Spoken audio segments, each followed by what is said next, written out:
Hello and welcome to the United Community Channel. My name is Jack and this is your latest Manchester United news. We've got a big show tonight. We've got a lot to talk about and we're going to centre it around Manchester United being drastically too slow in the transfer market. Big concerns over the Mbuemo deal, guys. We're hearing reports coming out about Brentford's players being linked with other clubs. Not Mbuemo, but other players. And we're going to get a bit of a scenario like Anthony, I think, if we don't pull the trigger soon and we go back looking to get a deal done after they sell players, could it derail the whole Mbuemo deal? We're going to talk a little bit about that, guys. Very concerning reports coming out about it. We're also going to talk about this whole story coming out about Ineos looking for a head of senior recruitment. I mean, fuck's sake, lads, it's July. Should you not have one of them in place already? And they're also looking to put in regional heads of emerging talent across the main talent pools globally. I mean, come on, lads, come on. We're halfway through the bloody transfer window here and it's not done already. We're going to talk a little bit about that as well. We have had a here we go in relation to a Manchester United signing. Relax, it's a 15-year-old, but we'll talk a little bit about that as well. We've got an update as well, guys, on Hugo Ekitike and a potential move away from Eintracht Frankfurt for him. And are United involved? And are United in any way, shape or form involved in it? But as always, guys, please do smash a like on the video. Hit subscribe if you're new to the channel. We're on the road to 15,000 subscribers, so please do help us out if you haven't already done so. And do get your comments in as well. As always, want to know what you guys think. The new merch is available as well, guys. Go check it out. Samba Red, it's my favourite one yet. Mateus Cunha from, I don't even know how to pronounce where he's from, but to the Theatre of Dreams. We've got the Theatre of Dreams here. We've got Cunha. We've got the Brazil flag. We've got Samba Red. Go check it out. Link is in the description. And we've also got the King available as well. But let's jump right into it, guys. As always, want to know your thoughts. Dylan is in the chat as well. Good to see you, pal. Smash a like on the video if you haven't done so, guys. We're going to start, of course, guys, with Mbuemo. And, yeah, interesting reports coming out in the last maybe 4 to 5 hours or so. And the reports are saying that the Mbuemo to Manchester United is in danger of collapsing due to Tottenham's latest move. And the report is in relation to Tottenham moving for Yoane Wissa. Tottenham have been told they must pay at least 50 million to sign Wissa. Spurs' interest in him could potentially derail Manchester United's pursuit of Bryan Mbuemo.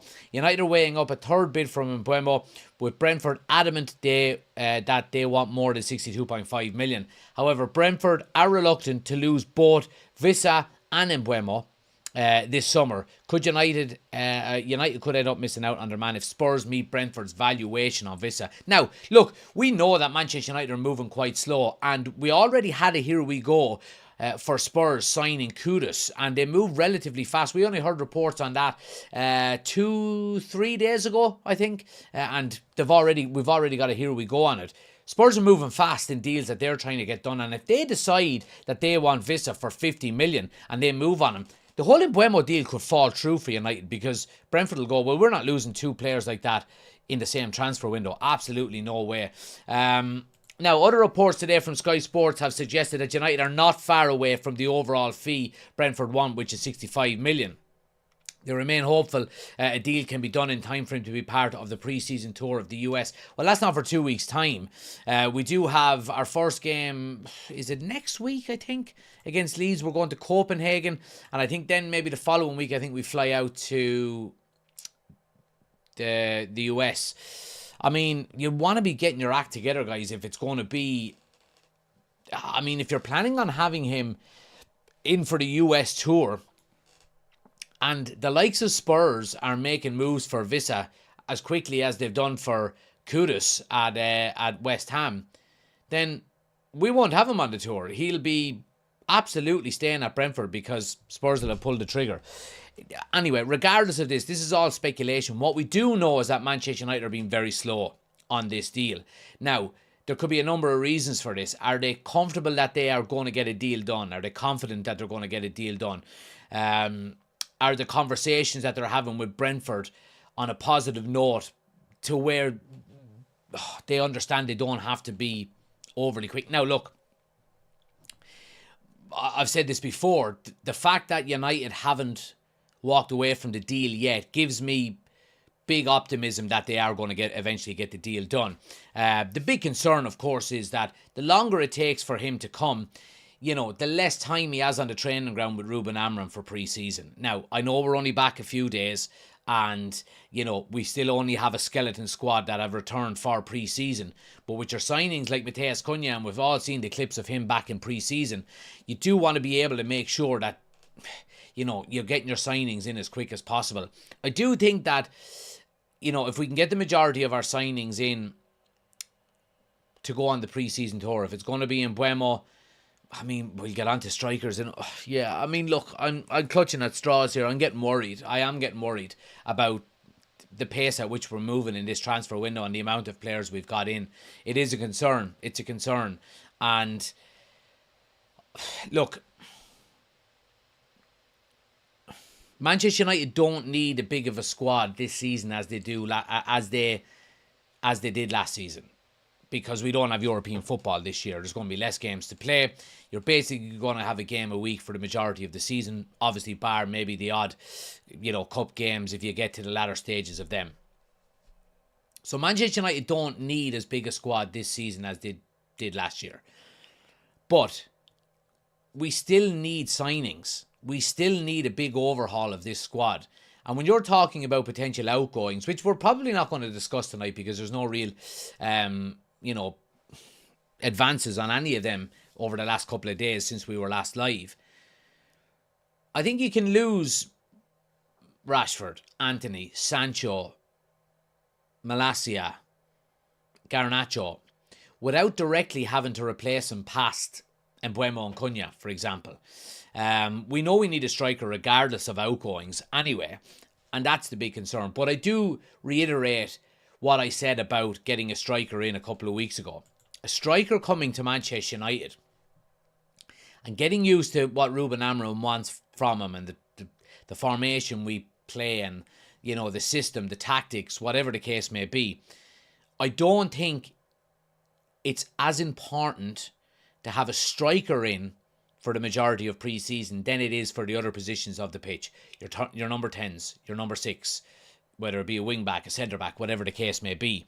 And I think a number 9 coming in as an out-and-out number 9 can just come in and bang, slot directly into the team. Especially if you're going to be bringing in some good quality, hopefully, whoever that may be. If it was an Ollie Watkins, for example, I think Ollie Watkins comes in, doesn't change his game an awful lot to play number 9 for Manchester United than what he was doing at Aston Villa. It's your 10s, it's your 6s, it's your 8s, it's your wing backs, it's your centre backs. That whole kind of rotational system that Ruben Amorim wants to play. It's a 3 at the back, but it's a very fluid style where people cover and rotate. And anyway, we're not going to get into a deep dive on Amorim's tactics, but I'm getting a little bit worried. I won't lie that we're not getting deals done quickly. And it's not Mbuemo that I'm worried about. It's everything else. We're not hearing anything else other than Mbuemo. Where's all the talk about central midfield? Where's all the talk about a number 9? Where's all the talk about maybe a new centre-back coming in, a new wing-back coming in? We're not hearing any of it. It's Mbuemo. It was a little bit of Gyökeres, but that's gone. And Osimhen is gone. And now it's just Mbuemo. Where's the Ollie Watkins reports? Where's the Ederson reports? Where's the whoever else? The Thuram to Manchester United as a wing or whatever. Frimpong, for example, even though he's gone to the arch enemy. These kind of links, they're not there the last couple of days and couple of weeks. And it's majorly concerning. It really, really is. Let's see what you guys are saying in the chat here. Dylan says, if Mbuemo does collapse, who do we get? Do you put Bruno back up, number 10, and sign a midfielder? Well, you're probably going to be stuck with what you have. Then you've got a Kobbie Mainoo. And that sounds very harsh on the likes of Kobbie Mainoo, but you're going to have to, if you don't get a number 10 in, then you've got Mainoo, you've got Bruno, you've got Mount, Ahmad, that can all play. I think if we don't get Mbuemo, I don't think it's potentially the end. Not that it's not the end of the world, because you need to bring goals into your team, but I think Ahmad plays that number 10 role if Mbuemo doesn't come in. But that then does mean that Delors remains at right wing back. So, yeah. Concerned. Smash a like on the video, guys, before we go into your comments here. If you haven't done so, take a second, hit that like for me. It helps the channel out an awful lot, gets more people into the live chat, grows the channel. Hit the like button for me, please, if you haven't done so already. See what happens when we piss around for only 7.5 million. Well, it's not 7.5 million, it's actually 2.5 million, because the deal that we offered was 55 plus 7.5. It's the structure of it that's delaying the whole thing.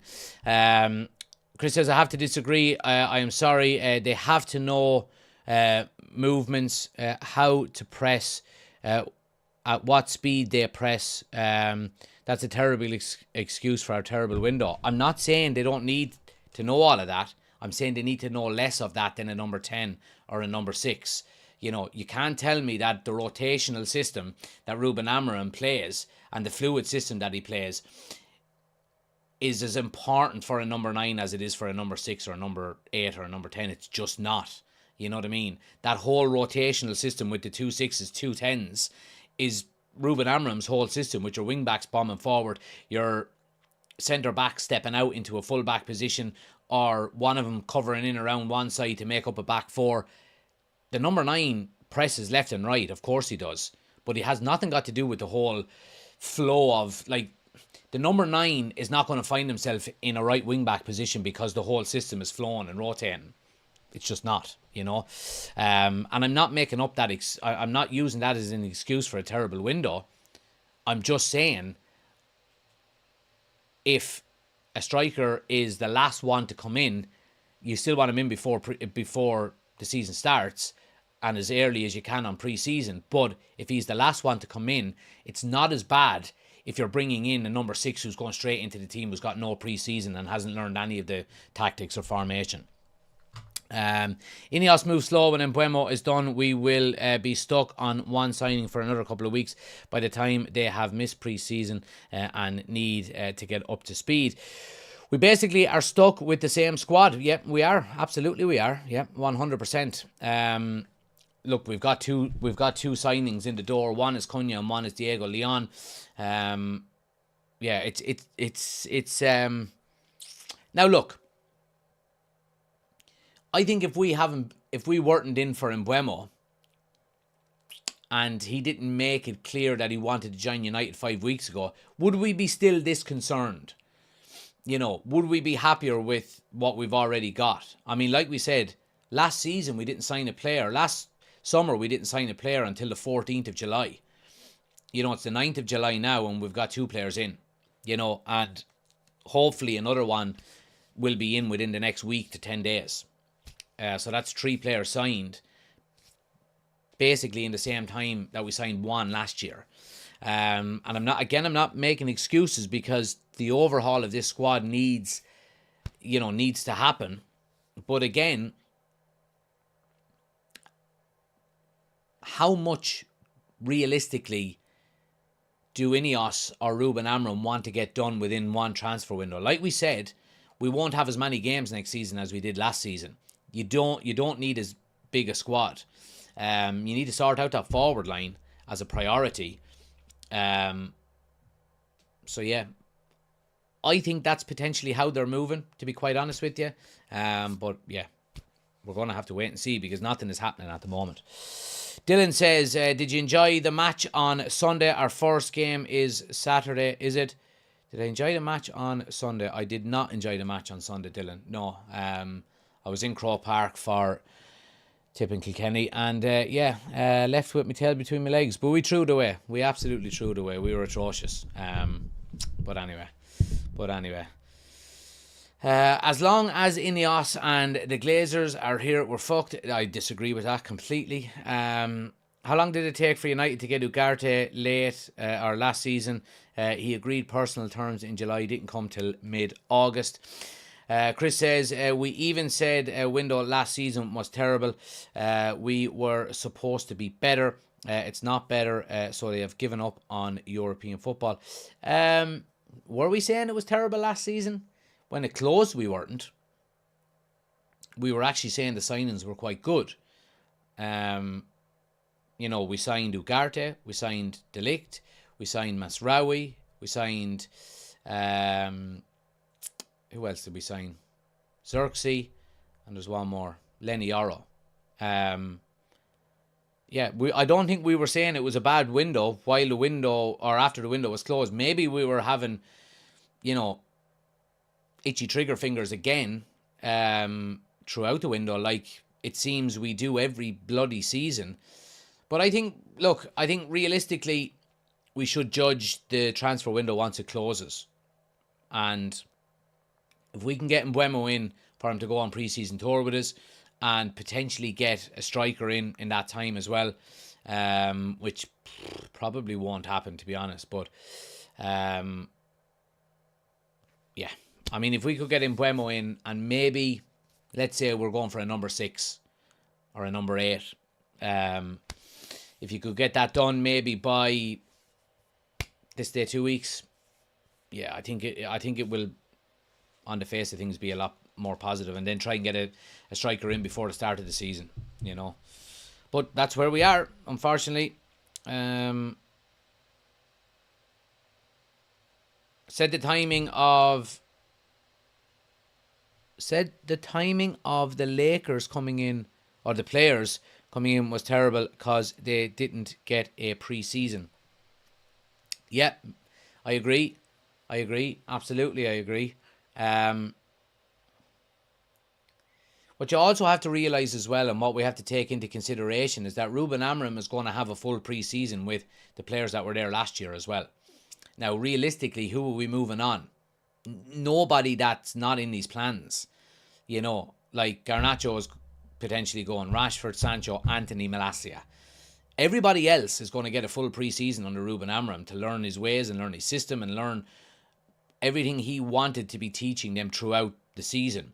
I mean, let's be clear here. Ruben Amorim didn't want to come in until this summer because of that reason. Obviously there was other reasons. He wanted to stay with Sporting and see how the season with them. But I guarantee you he looked at this Manchester United squad when it was now or never by Ineos back in November, and he said, well, it has to be now, but I'm not going to get much out of this squad until I get a pre-season with them. So that will, you would expect with a full pre-season as well that the players we already have from last year will be improved, you would hope.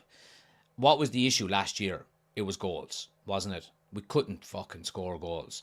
Now, putting Cunha into that team will give you more goals.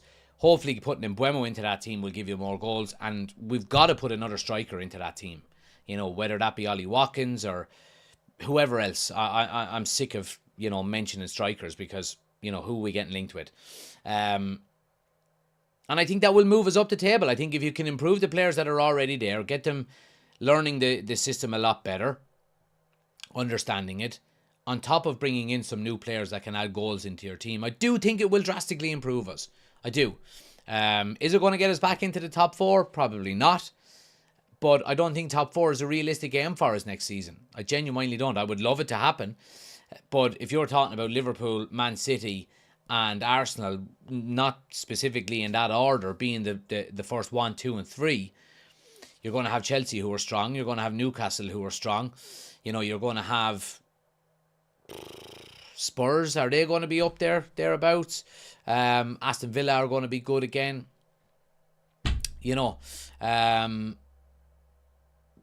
Yeah, I think top 4 is going to be tough. So, and also, we're talking about, should we walk away from the Mbuemo deal? And a lot of people are saying we should. What's the trade-off? Is the trade-off getting him a week later but having him for 6 years, or walking away and not having him at all? And to be very cutthroat and to be very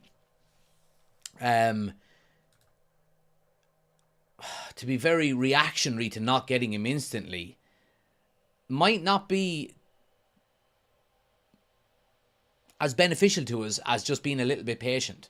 If we're patient and we eventually get Mbuemo, where he does get the majority of pre-season with us, and we've got him for 6 or 7 years or whatever the case may be, then fantastic. But if we walk away just because we haven't got the deal done yet and we're only back pre-season 2 days, then you'll never have him and he'll never be a part of the club. And, are you going to start again then with somebody else? That's the thing. David says, only United would advertise for a head of recruitment. I'm going to get to that, David. Don't fucking get me started. I'm so annoyed over that. Less of a basketball talk, says Finn. Chris says, we cannot afford to start slow yet again. We already know these players are not good enough. Well, a lot of them are. Not all of them are, but a lot of them are, I think. I think a lot of them are better than what they showed last year to potentially get us higher up the table. I go back to it, lads. I go back to it. It's fucking not overly complicated. It's not overly complicated. We need goals in our team. If we can get a fucking striker and another number 10 like Mbuemo in beside Cunha, all right, all the while improving players that are currently there.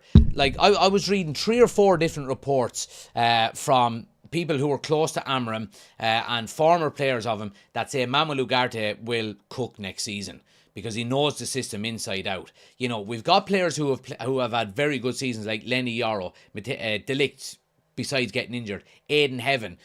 Martinez was having a right good season under Amram until he got injured.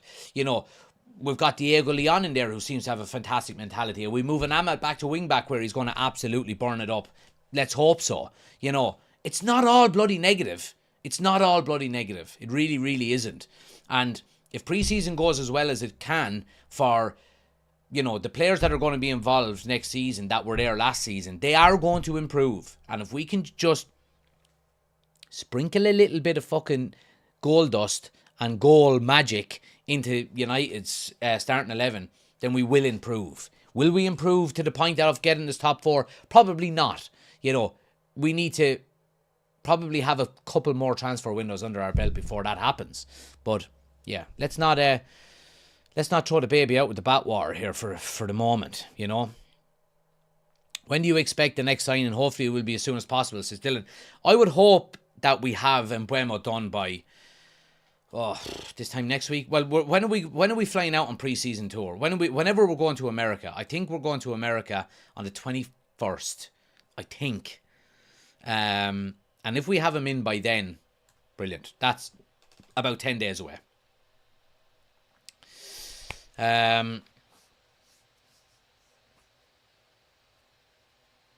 Let's see, what are we saying? Chris says, problem is that we have not lined up a second option. That's the problem. Well, the thing about it is, Chris, is, and I've said this 5 or 6 times now over the past week or two, I'm sure there is a second option there. Ineos are not fucking stupid. You know what I mean? We had a second option. Mbuemo was our second option after Delap. Okay? Before sales, of course. Alright? I'm sure they've got another option if Mbuemo falls through. The reason why we haven't gone for that other option is because United are confident they will get the deal done. They haven't walked away from negotiations. There's not a big gap between, what they're offering and what Brentford want. And I'm sure United have got an open dialogue going with Brentford at the moment, and they're encouraged that they don't need to walk away and start negotiations with somebody else. Or if they did, they would have got that impression 3 weeks ago, and they would have gone, no way, we're out. Brentford had a certain valuation, and United went, all right, well, that's within what we think he's valued at as well, but we think maybe a little bit lower, and we're going to try and get a deal here. And if they instantly went, absolutely not, we're not selling them for less than 70 million up front, United would have gone, right, well, we'll see you later then, and they would have moved on. United have obviously been encouraged by the negotiations that have happened with Brentford, and that's why we haven't walked away from the deal yet.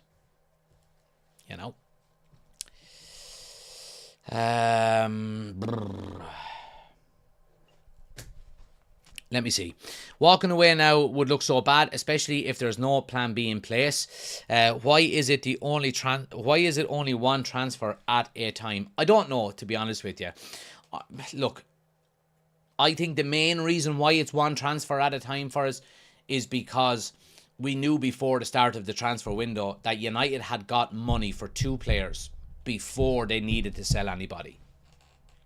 And them 2 players initially were Cunha and Delap. Delap decided to go to Chelsea, so United pivoted towards Mbuemo. Now, United have still got the money for Mbuemo. They're obviously negotiating what they think is a good deal. And after that, it looks like it is going to be sales. Now, we're hearing reports that Sancho to Juventus is getting close for 25 million, which is absolutely fantastic to hear. We're hearing a little bit more about Rashford to Barcelona. Whether that happens or not, I don't know. Antony moving away, I think that could be right at the end of the transfer window, but I do think Betis want him so bad that they will get a deal done for him. Garnacho is the big one. You know, he's one that can generate some good money there. 50 million maybe. That's what I think we were looking for 60 in January. Now, are you still going to get that after the fallout? No, but you could still get 50 million for him maybe. So, yeah, I think that's probably why we're moving one deal at a time. Can't see a new keeper coming in this window. No, I can't, to be honest with you. I'm near certain. I'm 90% sure that Onana will be with us next season. Chris says, do you understand why we are negative? It's because we continue to fail to address the problem of our club. You said it, goals. We piss about instead of getting it done. I also spoke, Chris, about the hangover from the previous regime. And this has a big part to play in why we can't go out and splash the cash. Okay? It's because the Ed Woodwards and the John Murtas and the Glazers of the world give massive contracts to average players. Okay, Rashford, Sancho, Antony, lesser extent Garnacho. And we can't move these players on quickly because they're on too much money and negotiations take time to get them to a level that they want and that the club that they're going to are happy to pay them. That's why all of this negativity is happening. If we were a club that were moving on a player like Marcus Rashford and he was on 200 grand a week, he'd be gone already and we would have had 40 million in the bag. If Jadon Sancho wasn't such of a fucking freedom fighter, he would be gone already. If Antony hadn't have been so shit with us and hadn't have done so well at Real Betis, there would have been other clubs looking at him and he probably would have gone quicker. You know what I mean? If Garnacho hadn't got a fucking terrible attitude, other clubs would have probably pounced on him by now. They're the reasons why everything slows down, you know? And I think United are so comfortable that they're going to get the Mbuemo deal done in time to where Ruben Amorim is going to be happy, that's why they're taking their time with negotiations. Ruben Amorim probably says, look, I want him in by the US tour. And United are going, all right, brilliant. That gives us another 10 days here to negotiate a deal to a level that we're happy with. And that's why it's taken this length of time. Now, the striker situation goes back to what has been clearly put out there by United, that they've not got enough money to buy a third player until sales are done. And the cycle continues. We go back to talking about Rashford. We go back to talking about Sancho. We go back to talking about Garnacho. And the fact that we can't get rid of them quickly because they're on too much money, because they've got bad attitudes, because they're just fucking shit. And that's the reason why. You know? So we've got to dig in and be patient. We've got to dig in and be patient and just hope that every player that we want to sign and that Ruben Amorim wants to sign is in before the start of the window. Ideally, as quickly as we can. But not all of them are going to happen like that. You know what I mean? Not all of them are going to happen like that. Vlahovic on a free would be great business, says Finn. He's on 300 and something grand at Juventus. And we're not going to give him that. You know what I mean?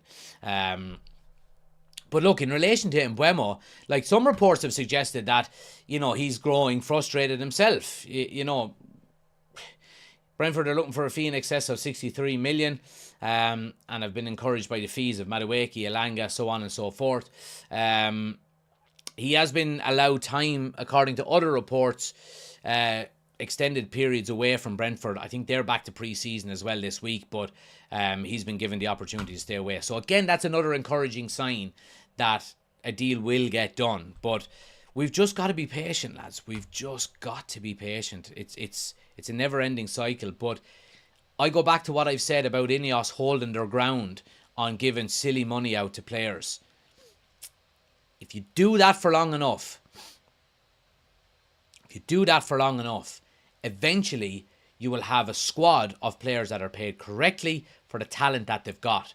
And you would hope then that would mean when you're trying to move some of them on in a few years down the line, it will be an easier sell because they're not on massive money, and so on and so forth. And yeah.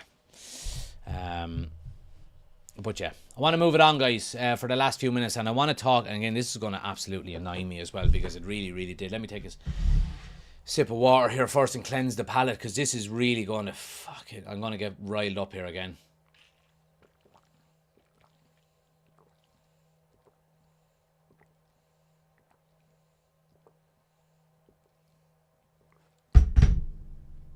Right, let's talk about this. Manchester United are searching for a head of senior recruitment. A new role overseeing senior scouts as part of their overhaul of that department. Manchester United have also had regional heads of emerging talent across the main talent pool globally. A new head of senior recruitment will report to Christopher Vivell. Lads, it's fucking the 9th of July. For God's sake, why hasn't this been done sooner? All right, why hasn't this been done sooner? And look, I'm all for taking your time in the transfer market and make sure you're getting the deal properly and you're not overpaying for players and you're giving them the right salary. But for the love of God, why hasn't this been done going into such an important transfer window? Why do you not have this in place months ago? It's so bloody frustrating. And look, I've given Ineos the benefit of the doubt for an awful lot of things. And I do think they've got things wrong. Absolutely they have. And I think they've got some things right. And I think they've probably got more right than they've got wrong, in my opinion. But this is, to me, is complete negligence. Why can you not have these people in place and the whole structure in its entirety in place before you go into such an important transfer window? All it's doing is putting one hand tied behind your back, and ultimately it's making Ruben Amorim's job more difficult. It really is. It's making Ruben Amorim's job more difficult, and it's so bloody frustrating to see. And this is one where I will give criticism to Ineos, because it's just not good enough. It's just not good enough. It really, really isn't. You've got to have these systems in place. You've got to have these people in place before you go into such an important transfer window. We're talking about the overhaul of a squad, and, I understand that the scouting department has been scaled back, over the last couple of months under Ineos, and that's not only down to cost-cutting measures. It's also down to the fact that the recruitment process has been modernised. An awful lot of it is to do with statistics, is to do with, data, all that you get online, where you don't physically need a scout sitting in the stands for 6 games to watch a player anymore. You can tell an awful lot about a player by, what's on paper. Now, absolutely, for players being scouted, you will have a scout maybe going and watching a game or two. But, the days of watching a player over a 2-month period, where you might see him 6 or 7 or 8 times, I think are gone. And I understand that all of that happens, but having a head of senior recruitment, which oversees all the senior scouts, I mean, surely that should be in place, lads, before such an important transfer window, when we need potentially 4, 5, 6 players in the door. And look, I do think the players that we have been linked with have been, encouraging. When you're seeing, your Osimhen's, your Gyökeres, and they're 2 very obvious ones. But when you see ones like Diego Leon, when you see Lenny Yoro coming to Manchester United, Aidan Heaven, players like this, it does, I suppose, give you some confidence that the recruitment team are looking at the right people, and, Matheus Cunha identified quickly, done, for the money that you would expect it to be done. Premier League proven, scores goals, fits the system, can play multiple positions. All of these were identified very quickly with Matheus Cunha, to the stage where United were linked with him last summer. Brian Mbuemo, something very similar.